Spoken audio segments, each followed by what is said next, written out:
Welcome to waves media Telugu. Madanapalle Annamayya జిల్లా మదనపల్లిలో భూకాంక్షలకు పలపడుతున్న వారిపై ఎమ్మెల్యే కఠినమైన చర్యలు తీసుకోవాలన్న ఆర్జీ వెంకటేష్ విలేకరుల సమావేశంలో మాట్లాడుతూ, మదనపల్లి జిల్లా కేంద్రం కావడంతో అమాంతము భూమికి రెక్కలు వచ్చాయి. దీనిని అదును చేసుకొని కొందరు ముఠాలు ఏర్పడి ఎక్కడికెక్కడ డీకే భూములు ఉన్నాయి చెక్ చేసుకొని కబ్జాలకు దిగుతున్నారు. డీకేటీ భూముల్లో ఉన్న వారిని బెదిరించి పాత స్టాంపులపై అమ్మినట్టు రాయించుకుంటున్నారు. వారి మాటకు లోబడిన వారిపై మేము ఎమ్మెల్యే మనుషులమని, మిమ్మల్ని ఏదైనా చేయగలమని బెదిరిస్తున్నారు అన్న సంగతి మా దృష్టికి వచ్చింది. దీనిపై ఎమ్మెల్యే పోలీసులు వారిపై కఠినమైన చర్యలు తీసుకుని శాంతి భద్రతలు కలిగించాలని కోరారు. ఎందుకు చేయలేరు? ఎప్పుడో అవ్వాల్సిన జిల్లా బ్రిటిష్ ప్రభుత్వంలోనే మనది అతి పెద్ద రెవెన్యూ ప్రముఖ పట్టణం.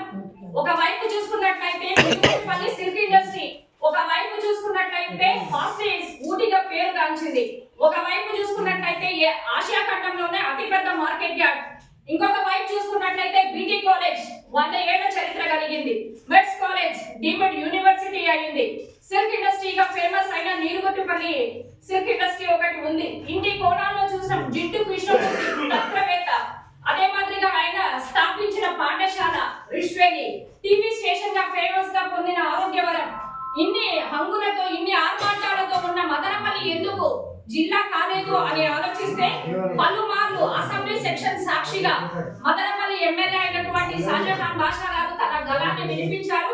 ఈ రోజు మదనపల్లి జిల్లా సాధనలో ప్రముఖ పాత్ర పోషిస్తున్నారు శాసనసభ్యులు షాజహాన్ బాషా గారు.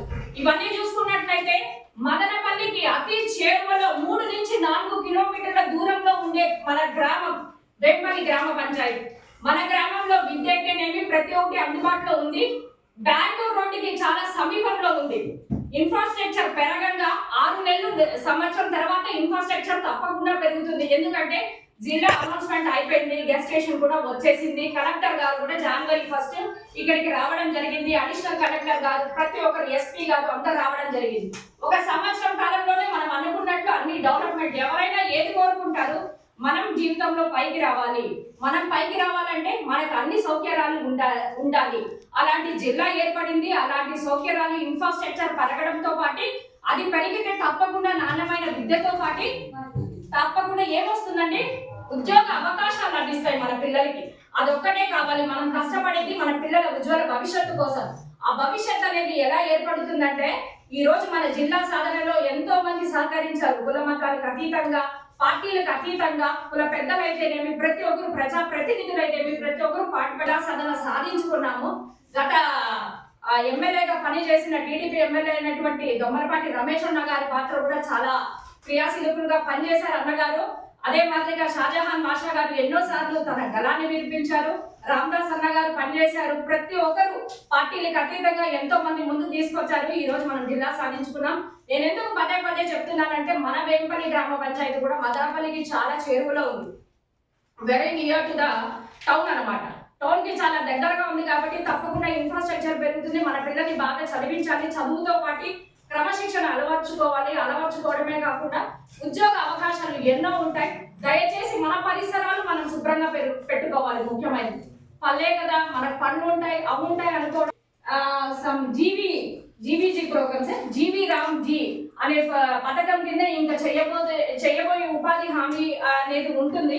దయచేసి ఇవంతా మీరు ఎలిజిబుల్ అవుతారు కాబట్టి తప్పకుండా వీటికి సంబంధించిన డాక్యుమెంట్స్ అవి మీరు సబ్మిట్ చేసుకొని మీరు అర్హులు కాబట్టి ప్రతి ఒక్కరిని దీన్ని సద్వినియోగపరచుకోవాలి.